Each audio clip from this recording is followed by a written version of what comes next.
Sound take 7 action. Anna Hazare ji को सामने करके कुछ कट्टर बेईमान लोगों ने दिल्ली को आपदा में धकेल दिया।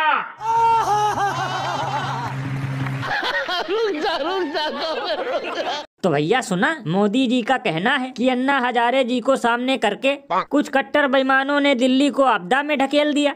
लल्लन भैया, ये मोदी जी बिल्कुल सही कह रहे हैं। कट्टर बेईमानों ने वास्तव में दिल्ली को आपदा में ढकेल दिया है। और वो तो भला हो इनकी सरकार का, जिन्होंने पूरे देश में आटे के साथ साथ पराठे पर भी जीएसटी पेल दिया है।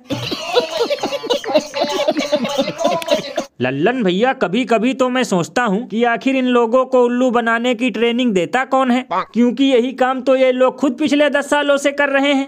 बताओ, गाय को सामने करके बीफ कंपनियों से माल खा रहे हैं, बुलेट ट्रेन का सपना दिखाकर ट्रेन को खेतों में दौड़ा रहे हैं, और भ्रष्टाचार मिटाने का चूरन देकर भ्रष्टाचारियों को कुर्सी पर बैठाया और स्मार्ट सिटी को आगे करके केवल शौचालय बनवाया। गजब बेइज्जती है।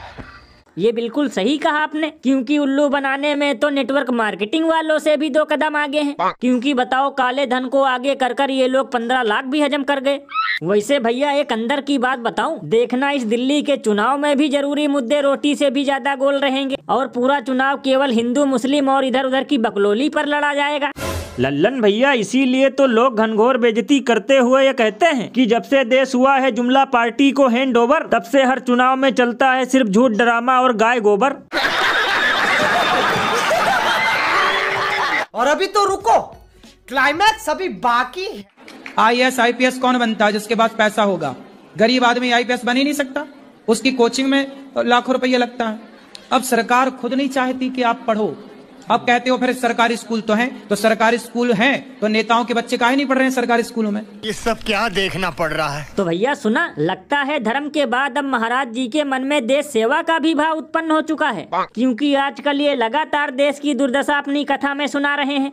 तब तो लल्लन भैया, महाराज जी को सावधान और सतर्क रहने की आवश्यकता है, क्योंकि क्या पता ये सब सुनकर निर्मला ताई कथा सुनाने पर भी 28% की GST न ठोक दें। अरे बाप रे, ये तो धोती खोल रहा है। क्योंकि भैया अब देश में सिर्फ गिनी चुनी चीजें ही बची हैं जो GST मुक्त हैं। वैसे लल्लन भैया, ये महाराज जी ने बिल्कुल सही कहा है। आजकल देश में सबसे ज्यादा बुरी स्थिति केवल शिक्षा और स्वास्थ्य की है। बताओ, अमृत काल में सस्ती होनी चाहिए शिक्षा, लेकिन सस्ता हो रहा है दारू। बताओ, राम राज्य में मिलना चाहिए बेहतर इलाज, लेकिन मिल रहा है 5 किलो अनाज। बताओ, यहाँ ट्रेन में धक्के खाकर स्टूडेंट पेपर देने जाता है, लेकिन स्कूल के पहुँचने से पहले ही पेपर लीक हो जाता है।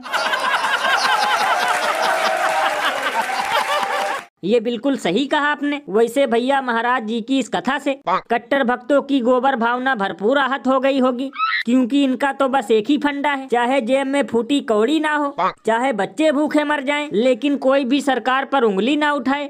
लल्लन भैया, इसीलिए तो इस पर महान कवि बाबा लपेटू दास ने कहा है कि इस देश को बर्बाद करने में सबसे ज्यादा अंधभक्तों का योगदान है। इसीलिए केवल शिक्षा ही नहीं, बल्कि आलू प्याज भी फॉर्च्यूनर के समान है।